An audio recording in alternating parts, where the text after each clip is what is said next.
The Fairchild-Republic A-10 Lightning Bolt, or simply the Hog, is one of the most iconic planes in the US Air Force. A plane developed in the middle of the Cold War with a specific type of warfare in mind. If the Cold War turned hot, one area was destined to become a battleground. A 50-kilometer corridor of lowland valleys called the Fulda Gap, where any invading troops would be channeled on their march from East Germany to West Germany. It was the shortest route to France, Frankfurt, and the strategically important Rhine River. If war broke out, this corridor would be a vital region to secure, and each side of the Fulda Gap was defended by armoured divisions. To cope with this threat environment, the US developed an operational doctrine called air-land battle, and the A-10 was developed as a vital component of this strategy. A low-flying tank killer, which would work closely with the troops on the ground to break up enemy formations at the front, while high-flying bombers harassed the supply lines at the rear. The A-10 was a plane designed specifically for the role of close air support. Close air support is exactly that, close. Close to friendly forces and close to unfriendly forces. It requires a plane to be capable of absorbing a great deal of damage as they come under fire and to be incredibly accurate with its weapons to avoid friendly fire. A plane with this role needs some unique qualities. It needs to be available at a moment's notice. In an ever-evolving battlefield, troops could need support without warning, and because of this, the plane needs to be nearby and ready to go. This means working from forward bases that may not necessarily have all the infrastructure and equipment that other planes need to operate. Its survivability needs to be best in class. Flying this close to the ground is going to result in every man with a weapon taking potshots at the plane. As a result, the plane needs to be capable of dealing with small arms, machine guns, anti-aircraft guns, and even missiles. A-10s frequently limp back to their base with damage so severe that they would have downed another plane, with parts of their wings ripped off, with an engine taken out and hydraulics unoperational. And coming with this, the plane needs to be simple and cheap to manufacture. The Air Force made it clear from the beginning, in a battle of cost versus performance, cost would be prioritized. In an all-out war with the Soviets, quantity and ease of manufacturing was going to be a huge factor. Like the Sherman and the T-34 tanks, which were so influential in World War II, a future war between the Soviets and the US was expected to be won by whoever could out-manufacture and maintain their equipment. This plane was intended to be a cheap and rugged workhorse.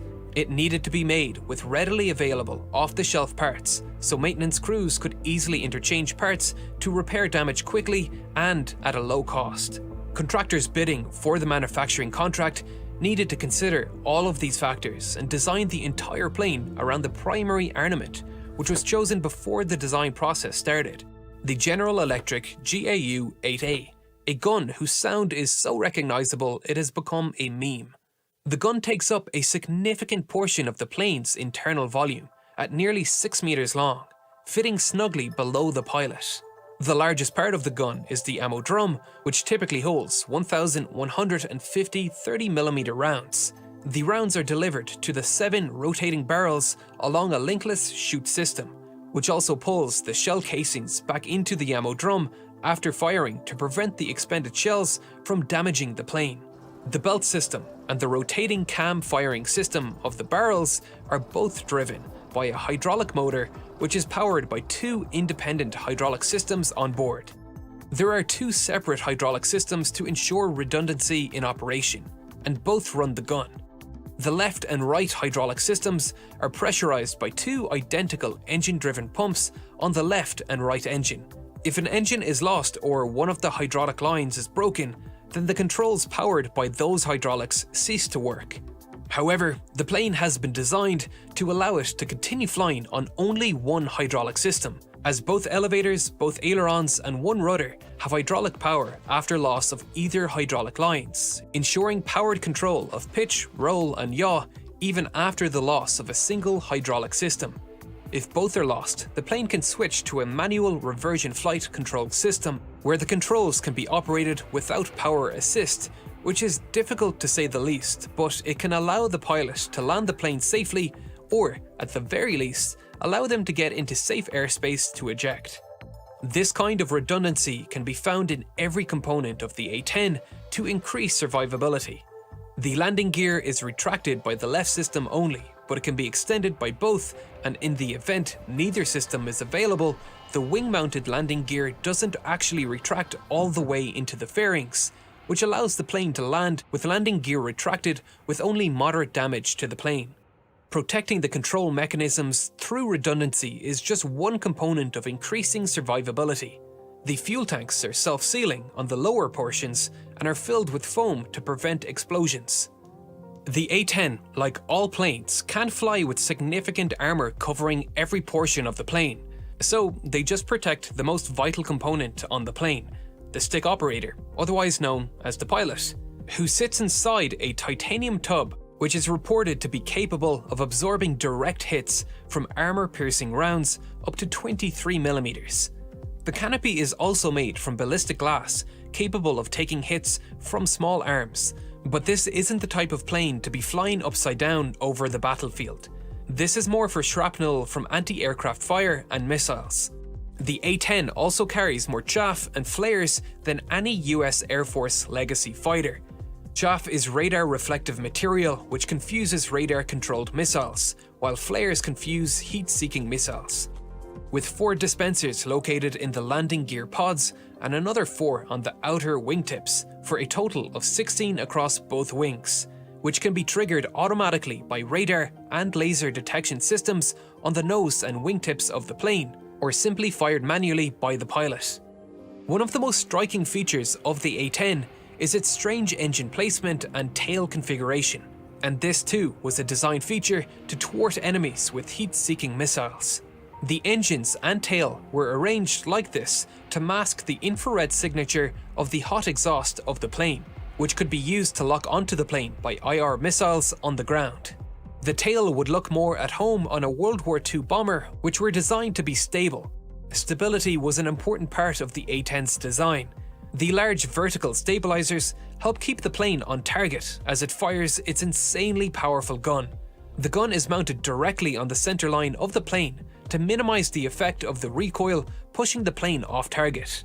The recoil force at 44.5 kilonewtons is so powerful that it effectively halves the plane's forward thrust, as each of the A-10's General Electric T-34 engines produces just 41 kilonewtons of thrust. But the plane fires in such short bursts, typically 1 to 2 seconds, that the pilot doesn't need to worry about stalling. The high engines mounted behind the wings also reduce the amount of dirt and dust that can enter the engines from forward operating base runways, which can be just dirt runways. A lot of design choices were made to allow the plane to operate from remote airfields like this. Smaller military planes like this don't typically have auxiliary power units, which are small secondary engines that large planes like airliners have.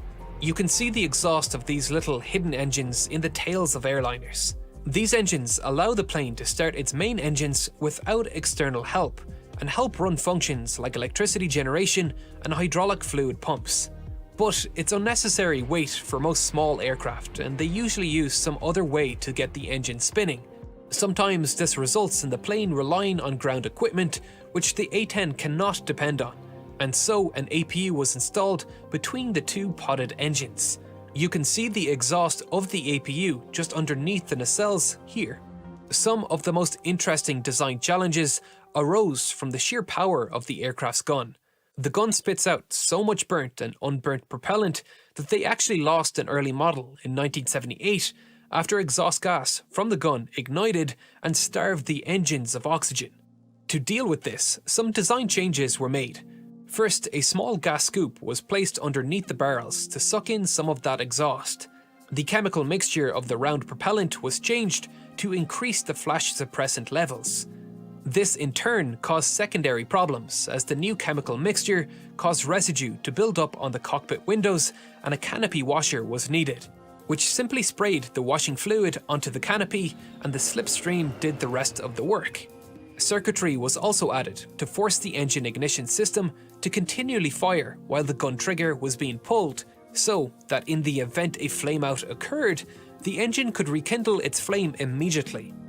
The GAU-8 Avenger is a monstrous machine designed to wreak havoc on those Soviet tanks attempting to push through Allied lines.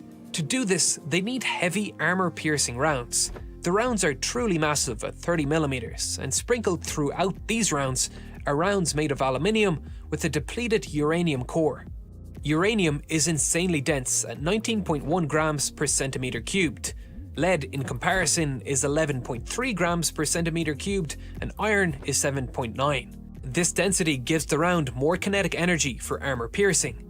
The depleted uranium also ablates material in a way that self-sharpens the projectile, while tungsten, which is slightly denser than uranium, tends to mushroom out and dulls itself upon impact. There is currently 700,000 metric tons of depleted uranium stored as uranium hexafluoride in huge storage cylinders across America, costing uranium enrichment facilities a great amount in maintenance. They are simply delighted when someone gets it off their hands and fires it at high speed into a country thousands of miles away. It's a cheap and freely available resource and has the perfect material properties for armor piercing. But the efficacy of using depleted uranium is obviously not good. Many war-torn regions have blamed its use for elevated cases of cancer. The A-10 has been under constant threat of retirement. Detractors have pushed from the very start that the plane is not needed. First, it was the F-16 which should take over its job, and now it's the F-35. And both sides of the argument have valid points. The F-16 and A-10 can carry similar amounts of ordnance into the battlefield if needed. Both have 11 hardpoints with a carrying capacity over 7.2 tons, but attaching heavy equipment to its wings negates the biggest advantage of the F-16, its maneuverability and ability to conserve kinetic energy in dogfights. The F-16 was designed to be a multi-role fighter, while the A-10 was designed for one job and one job only: getting down and dirty and taking some punches like Rocky. While modern planes like the F-35 were designed to be more like Muhammad Ali, bobbing, weaving, elusive, striking and moving out of the enemy's range before they can react. The two planes were designed in completely different eras with completely different military doctrine in mind, and trying to compare the two without acknowledging that is silly. The F-35 is designed to carry a small payload of weapons in its internal weapons bay, while stealth is a high priority, but it can carry just as much as the F-16 when air superiority is established. It's a multi-role fighter designed for the modern battlefield. Ultimately, the A-10 found a role in wars like Iraq and Afghanistan, where the threat level and sophistication of enemy weaponry was relatively low, like the battles expected in the Fulda Gap in the 1980s. The A-10 persists today because it excels in its role as a close air support vehicle, and its low cost of running compared to other military planes has kept it competitive, allowing it to be in the vanguard for military operations today. A plane the infantry can see coming over the horizon, like Gandalf arriving into Helm's Deep to lift the siege. A-10 saving the